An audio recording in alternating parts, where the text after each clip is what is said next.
All right. Hello, everybody. Welcome to our Tuesday night training. Jesse Macpherson coming at you. It's January 17th as we are heading into our Super Saturday weekends here, January 20th, as well as coming up in about a month from now, where we're all going to be hanging out in Orlando, Florida, having an absolute blast. And so, before I get into it, we've got a couple of awesome things here. So if you've got, well, first of all, I just got a very good news text from our president, Mr. Eddie Head, in one of our leadership groups on something that's going to be going live here shortly. And I don't want to ruin the surprise for you, but I think some of you guys are going to be very excited about some of the products you're going to be able to get your hands on here with a special pre-playbook pack that is going to be coming. If it is not live in the back office, I'm sure it'll be live probably by the end of this training, which is going to be awesome. And they said here, because this went out 37, not even about 30 minutes ago. So anyway, got some good stuff going your guys' way, which I think you guys are going to be excited about. So, but I know, a good tease, right?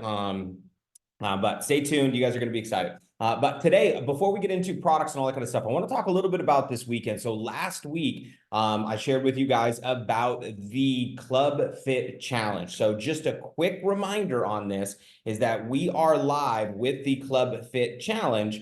And if you haven't registered for it, it's very simple to go and do so. All you do is you go to clubfitchallenge.com. So what do? Once again, clubfitchallenge.com.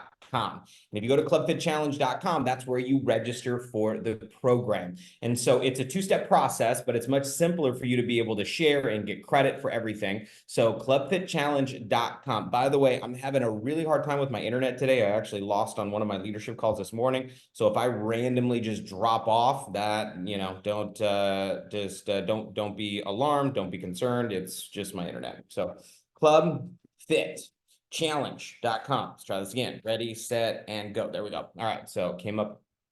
So clubfitchallenge.com, very simple. All you're going to do is you're going to go to join the challenge. When you hit join the challenge, it talks about the steps. Okay. 1, 2, 3, 4. It starts on Monday, this coming Monday, the 22nd, for the 60-day challenge. So step 1 is you register for $49. Step 2, what you're going to do is go order your $100 worth of products. So right here, step 1 is to register. Now, if you're brand new, when you click register, you're going to create an account. If you're an existing person, you're just going to go ahead and instead of creating an account, you're going to hit already have an account. You're going to log into your account, check out. That's as simple as it is. Now, once you are registered and inside of your back office, then or inside of the app, then there's an easy refer a friend share link. I'm just going to show you guys real quick, just as a quick reminder, before we get into some of our other subjects here for today. So when you log into the app on your phone, okay, and you click on that little hamburger on the top left-hand corner over there, you're going to see the different options. And one of those options is refer a friend. And when we first launched this,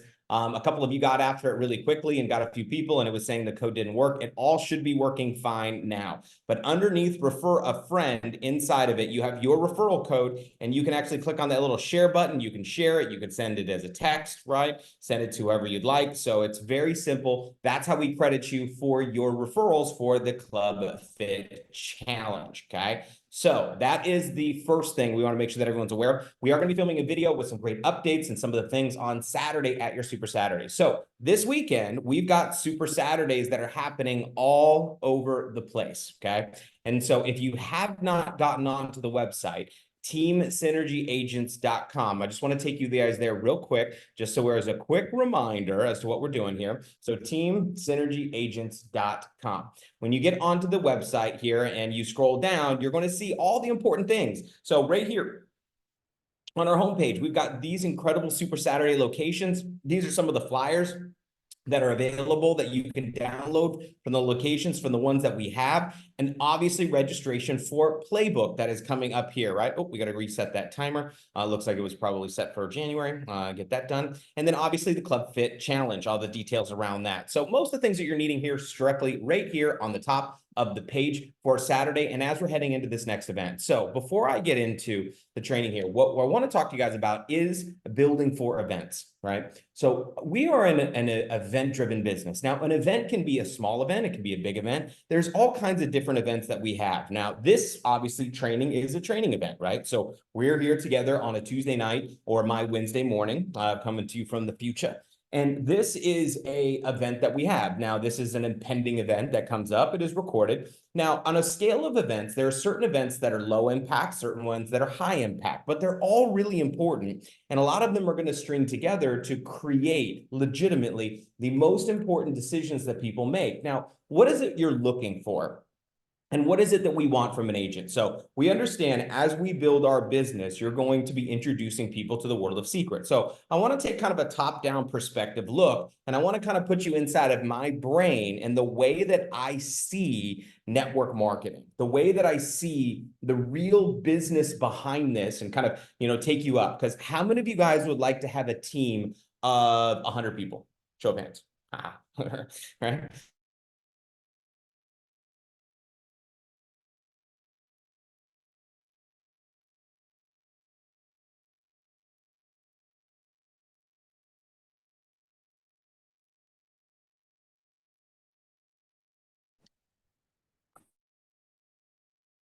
More and more and more, right? So of course, now obviously that's everybody. Now, and I'm hoping anyway.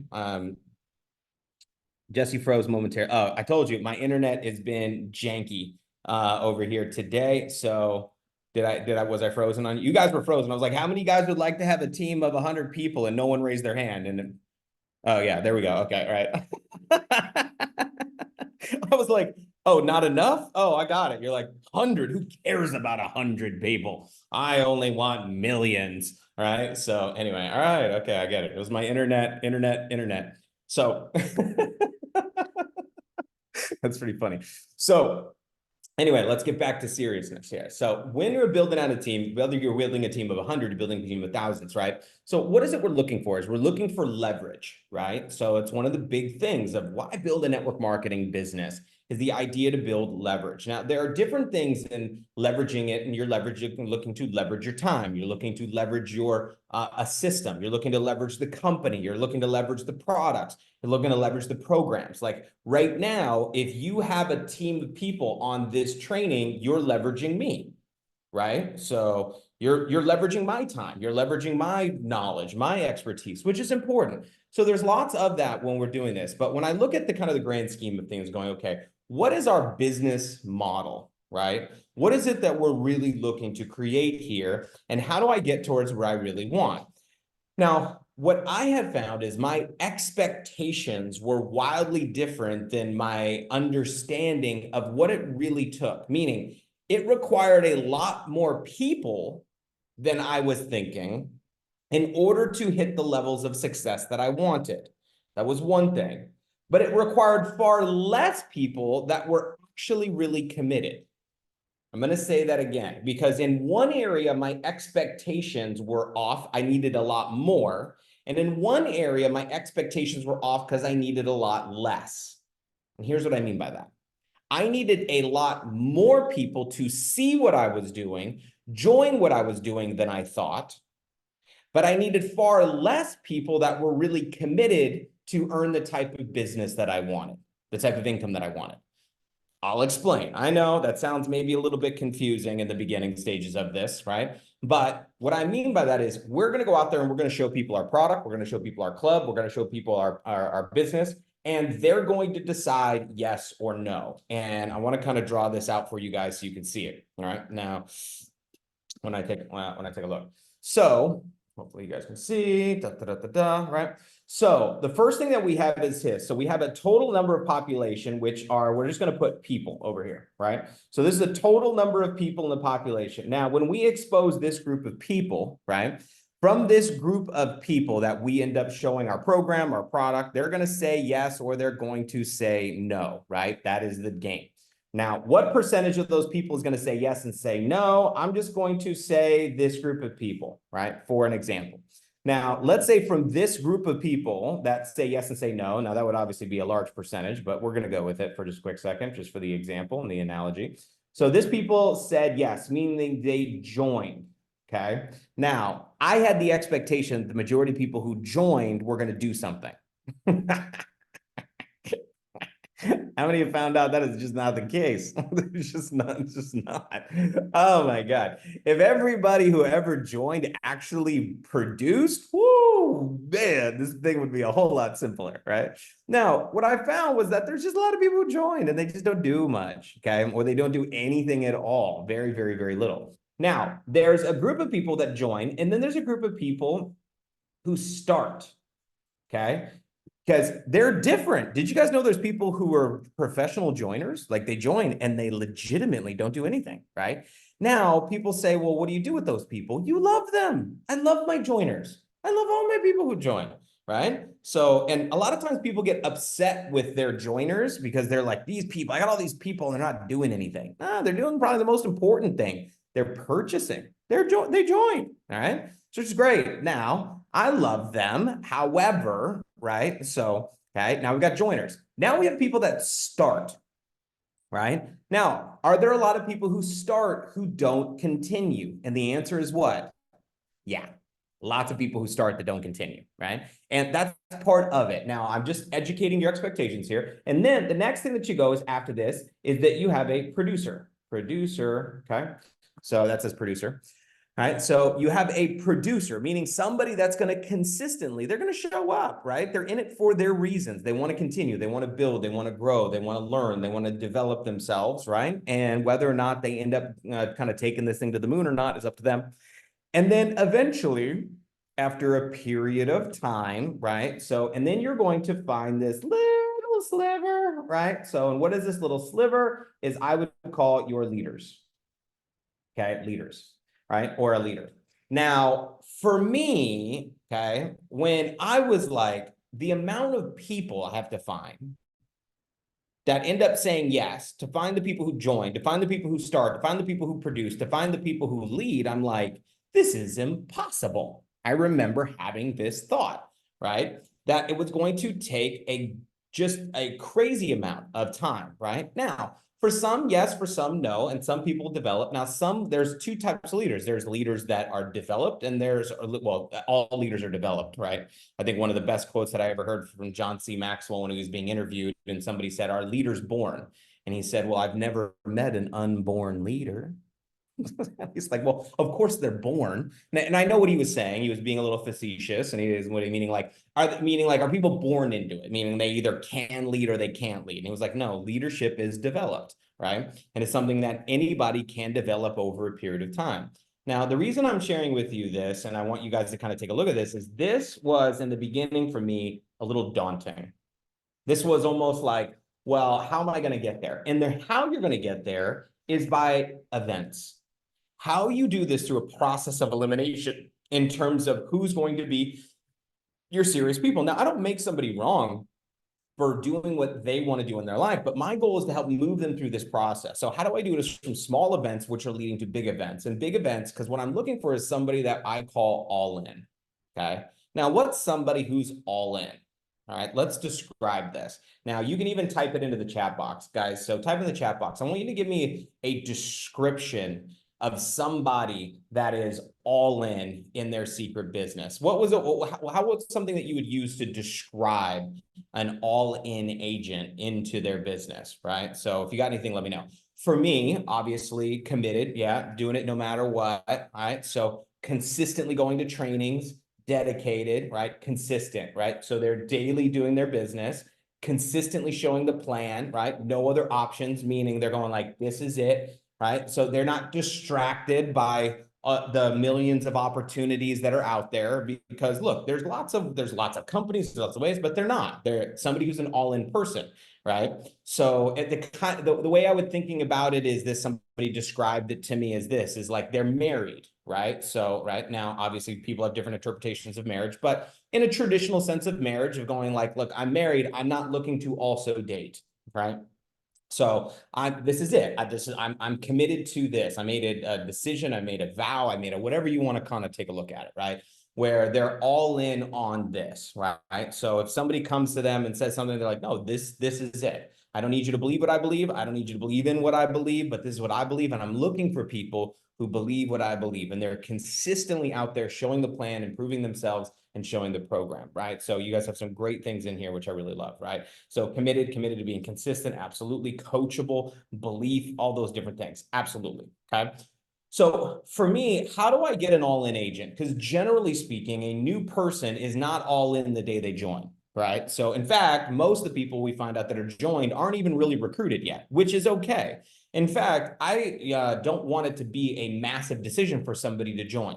Joining and committing can be totally different things, and I'm okay with that. In fact, most people are joined. How many of you guys want a whole bunch of joiners that are just a part of the club? They're happy to be in the club. They use their membership. They share, and every once in a while they slip up and they tell somebody about it. How many guys would like to have 100 more of those, 1,000 more of those, 10,000 more of those? Absolutely. But a lot of times, here's what happens. When we become an all-in person and we become very dedicated to our business, all of a sudden we start diminishing the value of the people who are not all in. And what we do is we go, that's it. I'm not working with these dilly-dally people anymore. I only want to work with serious, committed people. And it's like, well, then no one would have worked with you for your first year. Like, think about it. Many of you, when you joined, if the person that was recruiting you said, if you're not 100% serious, then I don't even try. You know what I mean? Like, many of you, many of us would have never been like, well, shit. Well, like, if that's what I have to do to be successful or be a part of this group or company or community, then maybe I don't. Because the vast majority of people get started spare time, part-time, and they're figuring their way through it. My goal is to take them from interested to curious, to excited, to possible, to unstoppable. And that process of taking somebody through that is going to happen through a process of events. And the events start at small events and then grow to bigger events. Now, this is why we say, what are the most important events? Most important events that we have, obviously, are the event coming up here is conventions. Convention being the most important part of this. So playbook coming up here is the most important event.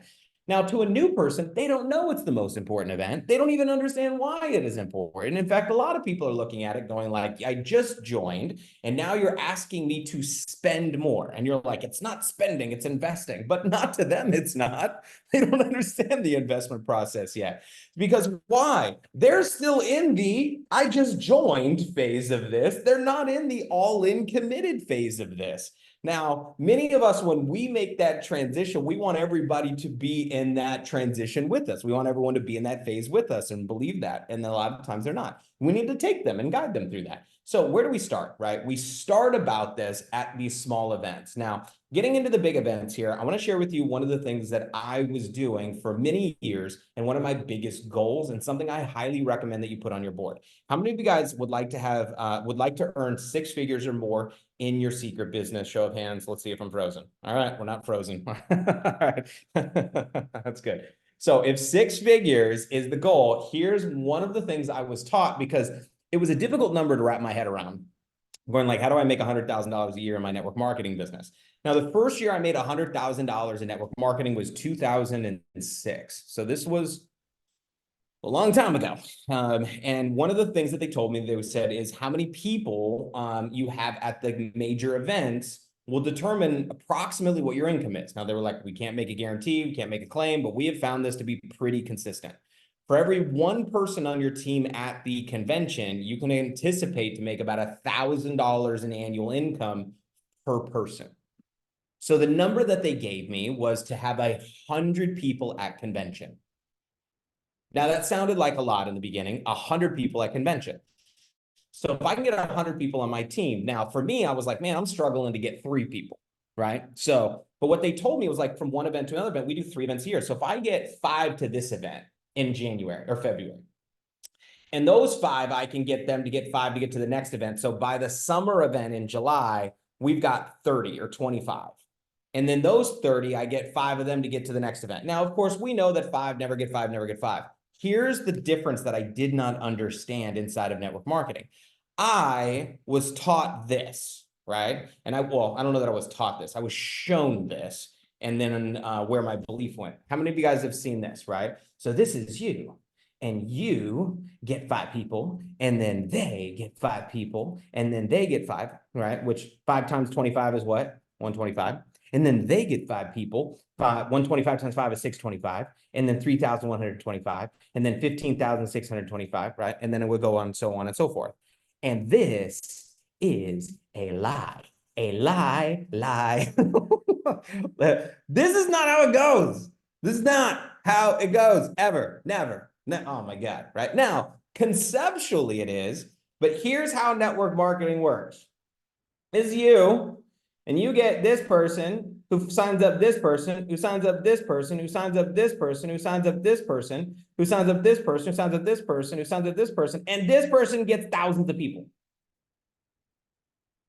I'm telling you, this is how it works every time, right? Now, you end up with thousands, and it does look like it's levels. But it doesn't go like 5 would get 5 would get. You get this person, this person, this person. And chances are, by the time you found this person, all these people quit along the way. This is much more likely how it happens in the business. Now, if you're lucky enough to find you a diamond on the soil, and what I mean by that is normally you got to dig for gold. You got to dig for diamonds, meaning you find a diamond on the soil, meaning you personally sponsor somebody who kills it. That's uncommon. Just give a thanks to the man above, right? Because it's not that common. Usually people are links to leaders and what they're finding it. Now, how we were able to find these links. Now, for me, if I was like, if so many people quit, this thing is going to be really challenging along the way. And I've got to find all these people. And it's like, the answer is no. I want you to remember and kind of come back to this. And I'm going to, this conversation is going to go in a few different directions. I promise you I'll circle and eventually I'll land. Just hold on with me, right? So how many, if you're building secret, how many leaders do you need, like solid leaders? Now, here's what I mean by a leader who's all in, committed. They could care less if you stopped. I'll give you a good example. If I called Muzaffar today and I said, listen, Muzaffar, it's been good. I love you. I'm retiring. Like just, and which would be such a weird conversation. But anyway, let's just say that was the conversation. I called Muzaffar and I said, look, buddy, I love you. And I'm out. Do you think Muzaffar is going to go, oh no, I don't know if I can be successful in secret anymore? Like it seems it's all like it's laughable coming out of my mouth, right? So he would look at me like I was the biggest idiot in the world, right? So that's what he would do. He'd be like, there's something wrong with you. So now, okay, that's a pretty incredible person. Now, we don't need an absolute, maniac like a Muzaffar to be able to do this, but that's one, right? How many people like that do you need in your team to have like real financial wealth inside of your business? Does anybody know? What's the answer? That's right. I saw it, Alan. Alan put the number up. So everyone do me a favor. Put up your deuces. How many do you need? 2. Now, you do need one on the right and one on the left, right? So there is a little bit of importance behind where those 2 show up, meaning if you're one found one, that's one for your one. That's not a 2 for you. That's one for your one. You need to find one on your left and you need to find one on your right. So if you look at all of this, for me, I remember thinking to myself, I need so many people. And the answer is no, you only need 2. But you have to go through so many people, and the answer is yes. So remember when I said in the beginning, when I said, look, my expectations were off. I thought it was going to be a lot easier because I was like, I get 5, we'll get 5, we'll get 5. This is going to be no problem, right? So when I found out that is not the case, I really need to get 2, but how do I get to those 2 was events. So the events of getting people to events and becoming fanatical about events. And for years, this was it. This was obviously, and I built my business prior to really the video conferencing. I mean, I made 6 figures, I think, before I joined Facebook, if I remember correctly. We didn't have Zoom. We couldn't. This right here, putting 100 people from around the world on a video conferencing platform, to me, when I started network marketing, would have been wild. The idea behind that. Meaning, if you wanted to get together, you had to go drive somewhere. The idea of me learning from a 7-figure income earner, there was only 2 in my company. 2. And they were 30 years old at that time, right? There was 2 of them. And to learn from these two people, you had to fly to wherever they were training, which means the only time you ever got to usually hear from them was at conventions, number one, which is one of the reasons why you never missed an event, right? So, but the importance of this and the decisions that were made. Now, I'm not going to go through the entire thing on conventions because I have trainings on that, and you're going to hear some more of that on the importance of it, the analogies, the decisions that are made. I want to talk to you more about the strategy behind it, okay? So, and the two things that I thought that were really important in terms of becoming the leader that I needed to be to go build the business that I wanted to. So first things first is I was very systematic about tracking my business. So, and what I mean by this was I was committed to everybody going on my team to convention. So in my mind, everybody was going. Now, did everybody go? No, but I took the stance that you were going. Now, if you didn't want to be on the same page as me, that was your choice, but it wasn't my commitment. And people, sometimes it made them a little bit uncomfortable, and I understand why, right? So because if I was going to Allison and Allison is brand new and I was saying, listen, Allison, I'm a stand that you come to this convention. And she's like, well, it's totally unreasonable for me. It's a month away. I'm brand new. I live in Hawaii. Orlando is a far place away. It's a very expensive flight. And she's going to say, I'd want to go, but. How many of you guys have ever heard that from somebody? I want to go, but, right? Here's a quick tip in coaching. If you want to help somebody through an excuse, what I do is this: change the but to an and. Change the but to an and. It's a small, subtle difference. However, it is an important one. So Allison says, listen, I want to go to the convention, but yada, yada, yada, yada. I was like, Allison, I totally get that, right? Now, here's what I'm going to say. I said, listen, I get why you see that or why you feel that way. I get it. I'm not going to make her wrong for feeling the way that she feels, okay? Because again, I need her to know that I'm on her side, that I'm with her, that I'm genuinely on the side of Allison. I'm not on the side of making $1. I'm on the side of Allison being more successful in her life and in her career and in her future. Say, Allison, I get all that. And I understand that. And I don't want to dismiss it. So, but I'm going to be somebody in your life that is going to be unreasonable when it comes to being a stand for your future. And now you might not have had somebody like me in your life ever. Now, and I want you to know that sometimes it's going to feel a little uncomfortable because it's going to feel like some pressure, because I'm going to push you to do some things that you might not normally have done and or wanted to do because the results that you told me you wanted are more than what you have right now. So I totally get all that stuff, but it can't, Allison, here's all I want you to do for me just to start. I'm not going to convince her today usually to buy a ticket and all that stuff, but I'm going to convince her to start thinking different. So I'm going to say, Allison, look, so let's just make it instead of a but, an and. So here's what I want you to say for me, Allison. I want you to say for me, do you really want to go to the convention? Yes, I want to go to the convention. So you want to go to the convention. And the thing that's holding you back is the money. Yes, the money. It's too much, too expensive. I say, great. So here's what I want you to say. Just say this for me, Allison. Allison, I want to go to the convention and I don't have any money. Say it. She says, I want to go to the convention and I don't have any money. Doesn't that sound better than but? And she's like, yeah. So, and I don't have any money. Now, here's what's very interesting when you say this. I want to go to the convention and I don't have any money. When somebody says that, all of a sudden it separates the two things as if they're not responsible for each other.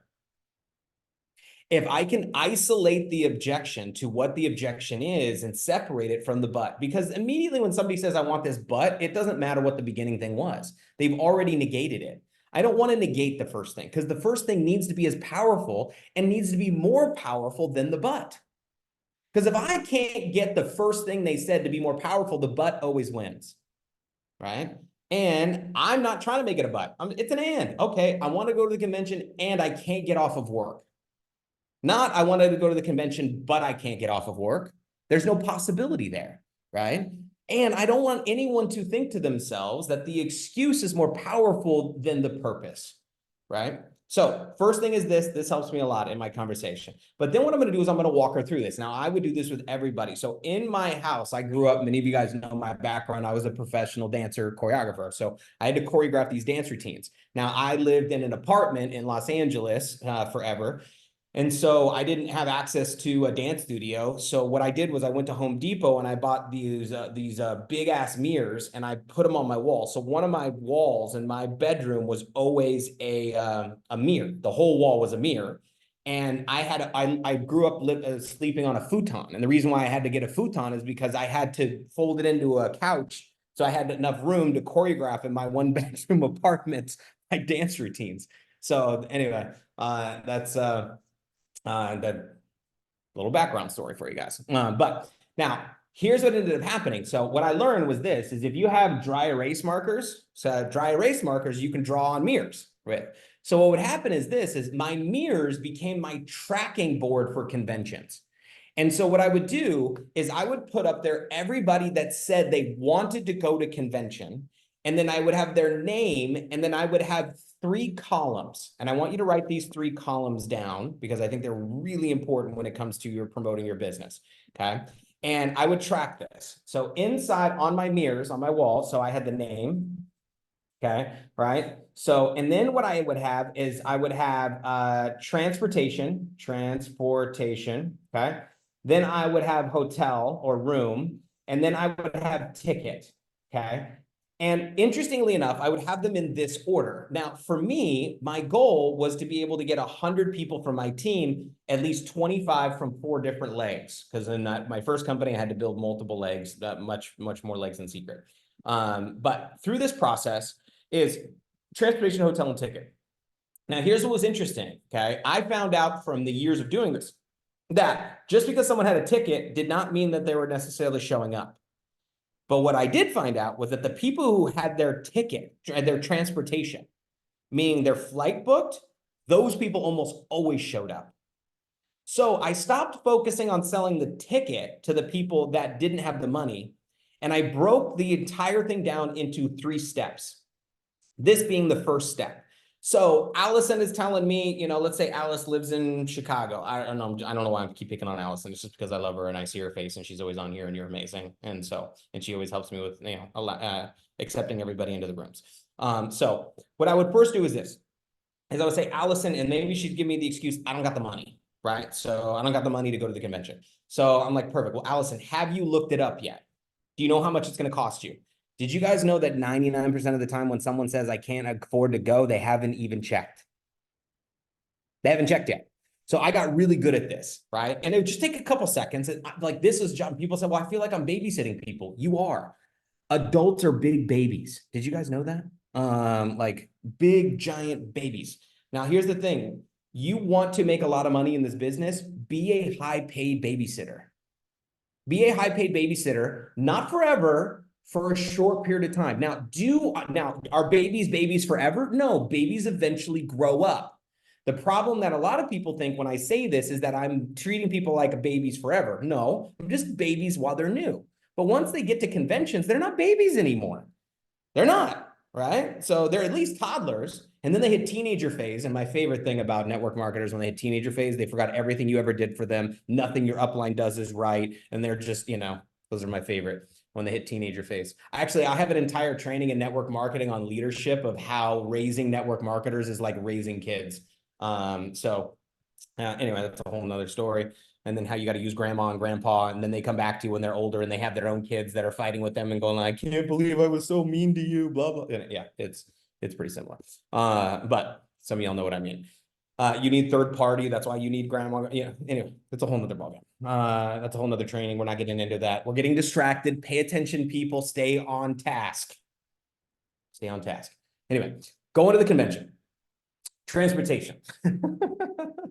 So Allison is telling me that she's like, I can't go. And I said, well, listen, have you looked it up? She's like, no. Now, chances are she hasn't. So what I'm going to go do is I'm going to do a little bit of legwork for Allison just to know the computer. So I just did this. This is the website skiplagged.com, skiplagged.com. It has some cheap flights and has different things. Obviously, I can go into clubsecret.com and I can look this up. I just happened to be on Skiplagged because I was looking for a flight.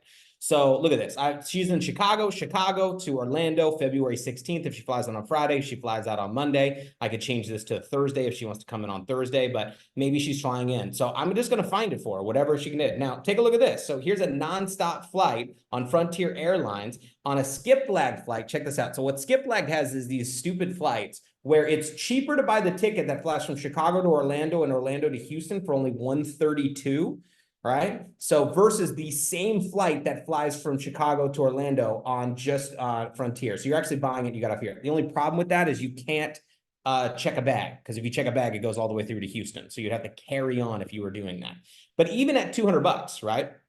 So I'm clicking on this flight. Now, this is a terrible flight, but I'm going to find this. Now, here's what I'm going to do. I'm going to select this flight, and then I'm going to select the next flight. Okay, this is a bad one coming home or whatever. Here's a nonstop. I can choose. Here's a 3-hour one, right? So here's a nonstop. Boom. I'm going to take a picture of this, screenshot this, and I'm going to send it to Allison.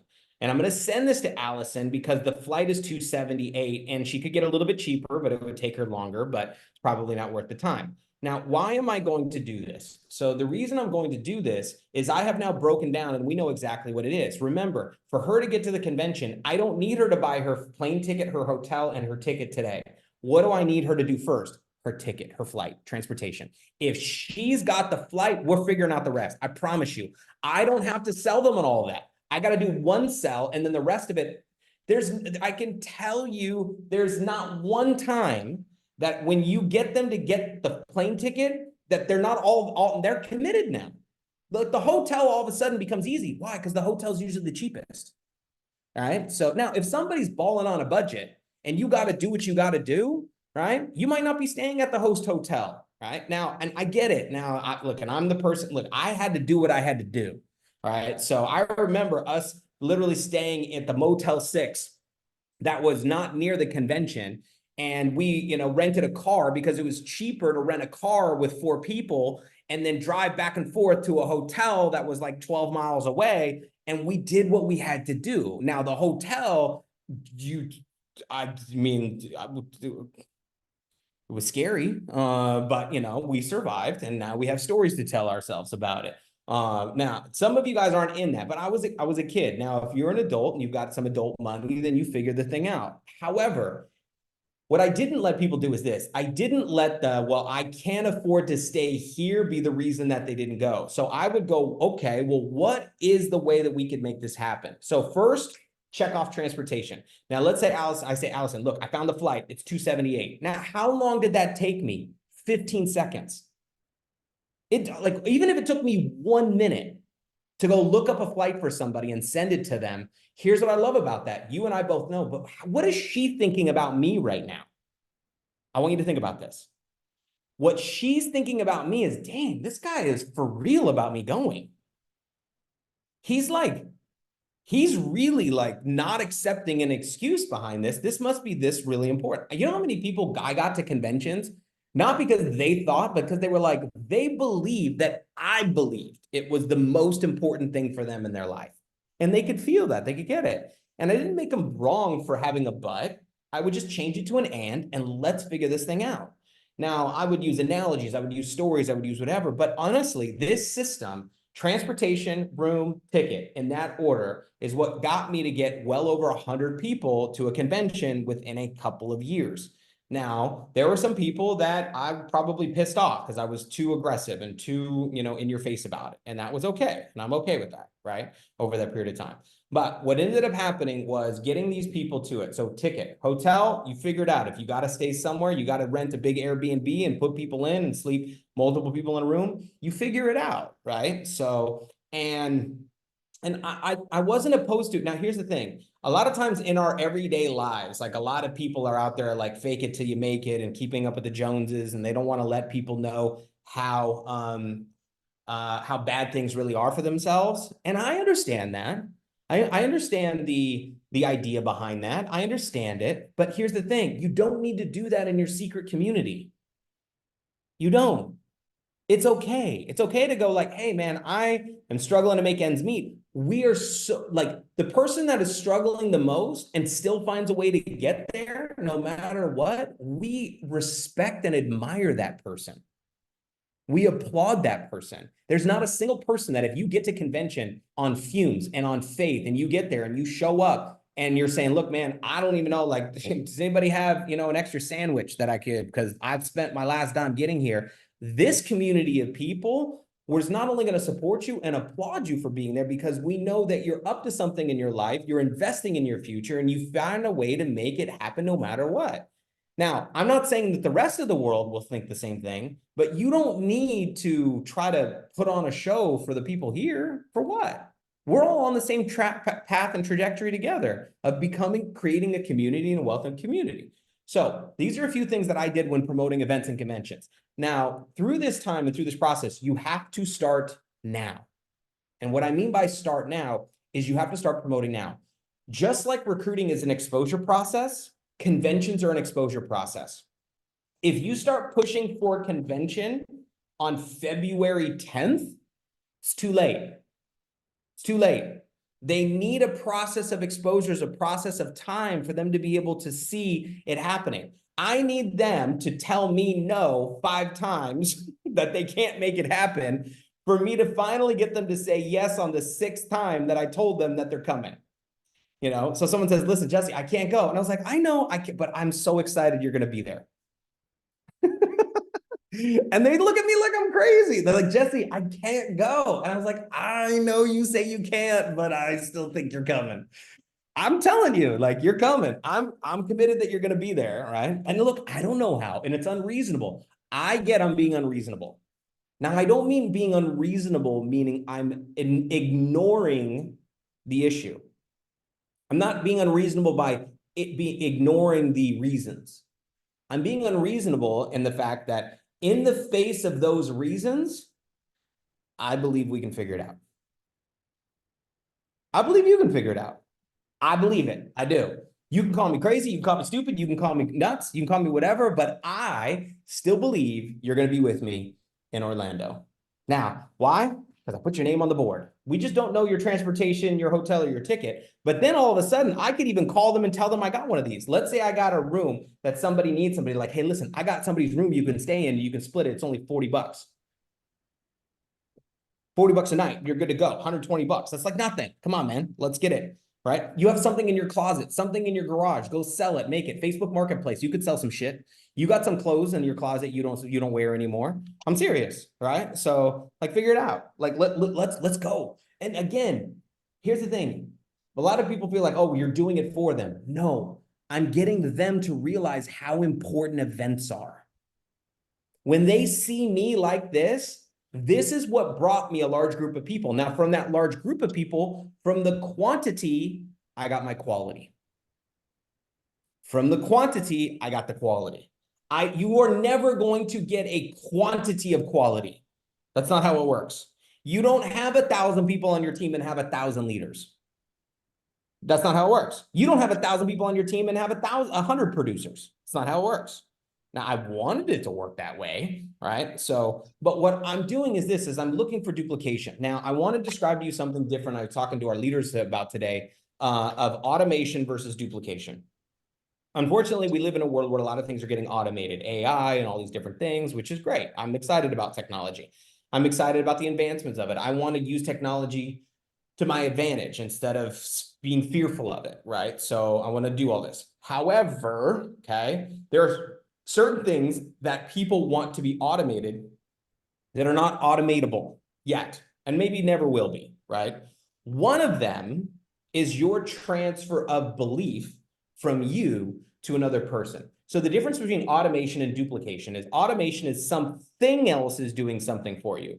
Duplication is someone else is doing something.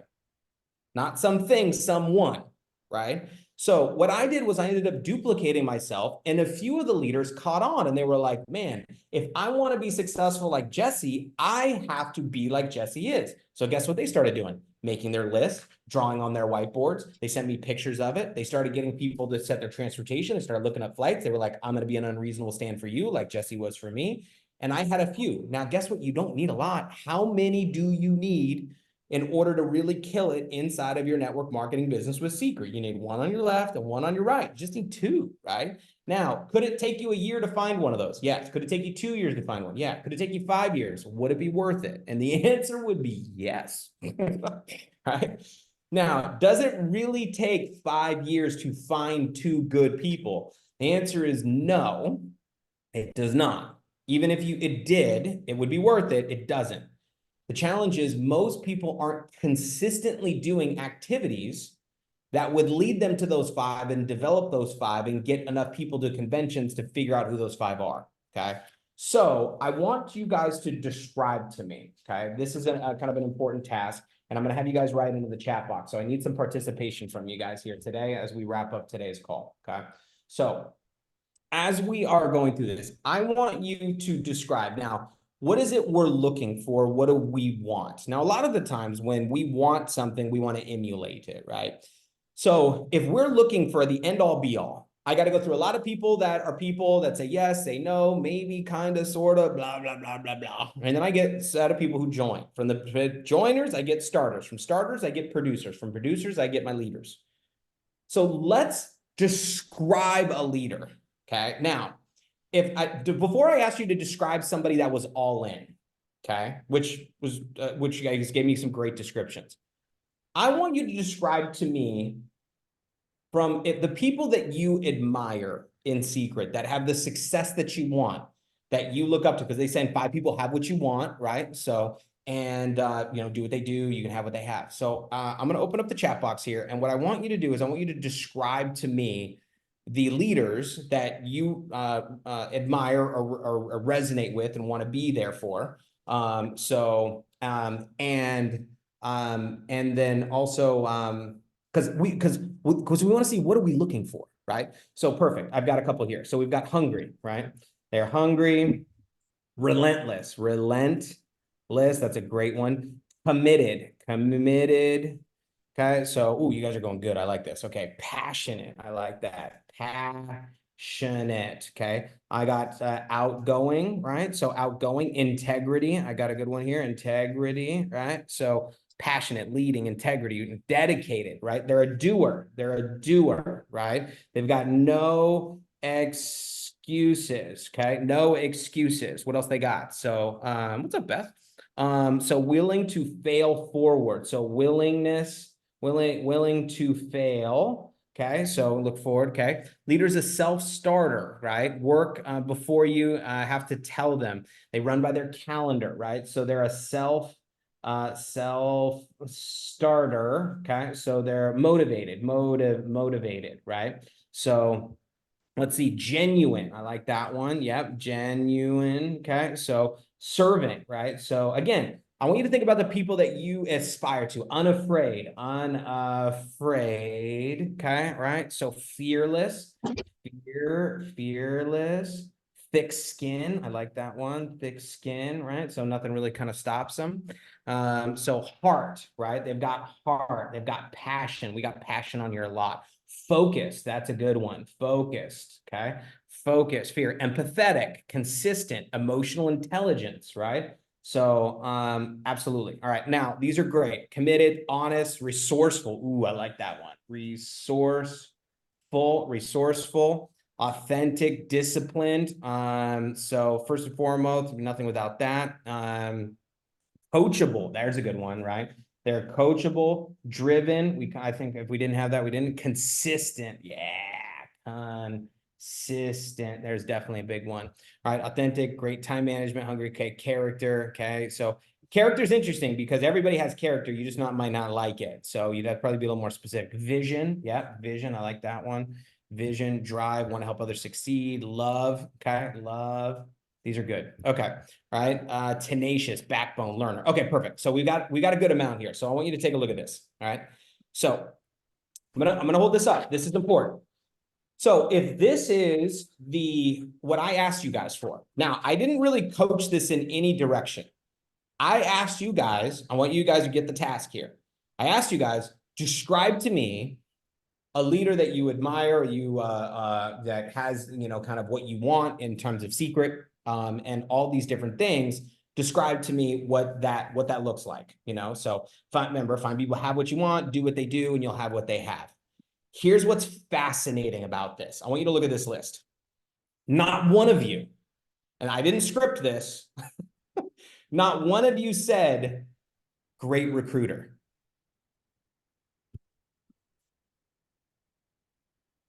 Not one of you said great salesperson. Not one of you, not one of you. When I said describe the promoter, presenter,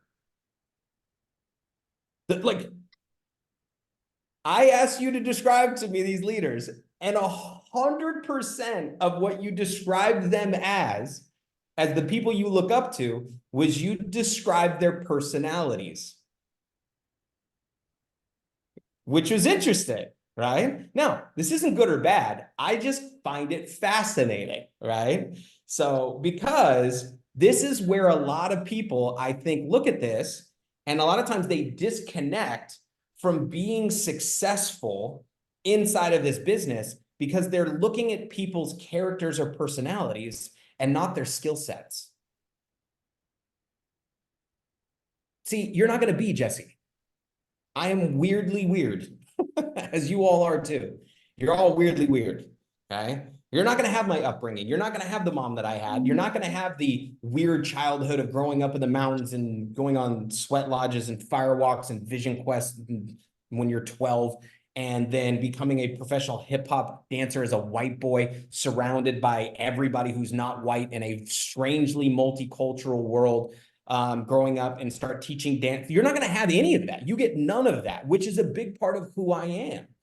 Okay. But some of those things, although they helped me, okay, so they were not the things that made me $100,000. My personality, I was still quirky and weird and all these things before I was successful in network marketing. I also was these things when I was broke in network marketing. Right.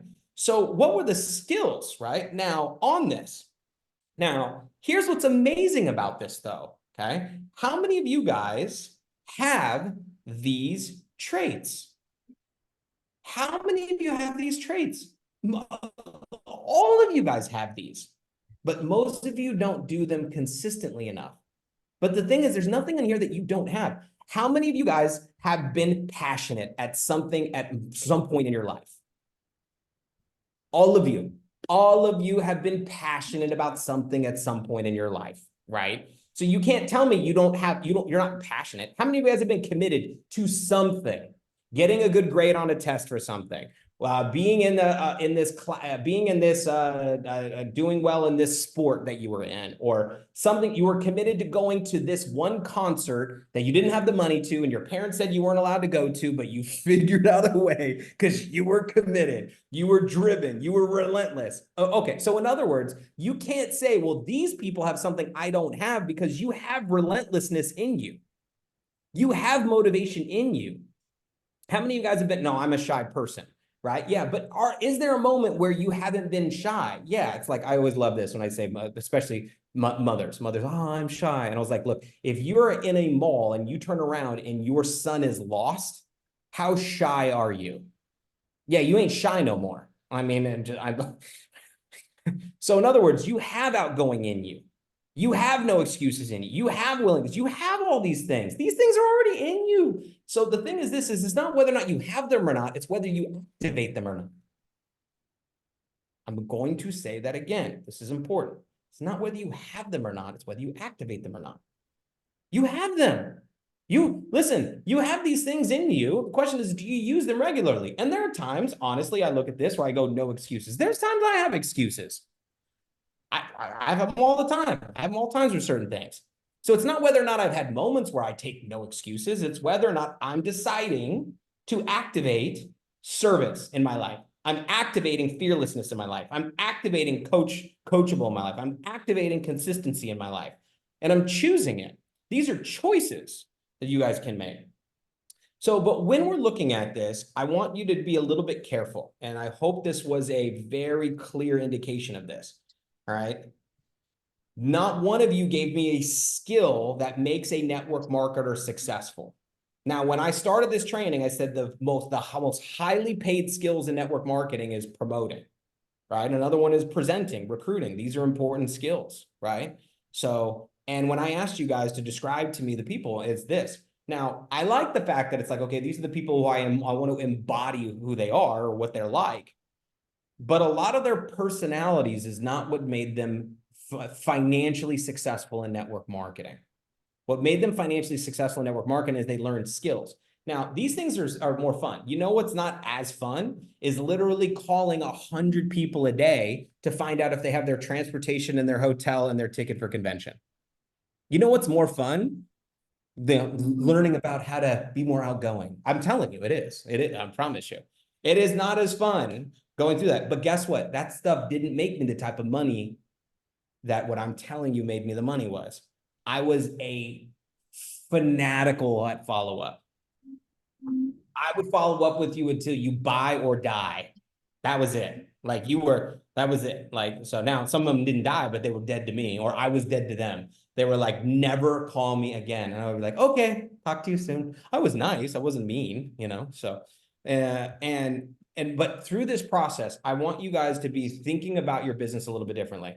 So this entire, training, this entire training is on the idea that it is skills that make you money in network marketing. And the skills can be learned.